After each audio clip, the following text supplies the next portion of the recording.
Well, Peter, we have heard a myriad of terrible deeds by the banks and financial planners.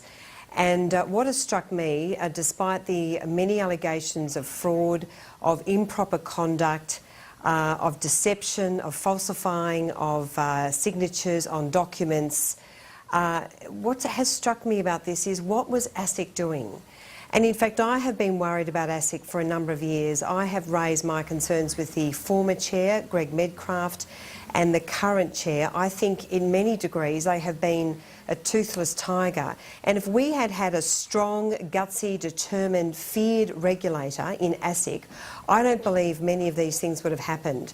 I raised an issue with a financial planner who was found to have been criminal in his theft of monies from many Australians. Some, of course, were in my electorate. And I raised this particular case. His name is Peter Holt. And the chair just sort of shook his head, and I said, why is this man not in jail? It is just appalling, I think, Peter, that ASIC has not been tougher, because you're right, it does have very extensive powers. Now, we have toughened up their powers, given them more resources. But this is not an issue of resources. This is not an issue of powers. This is an issue of ASIC not being determined and strong enough, a very poor culture in the organisation.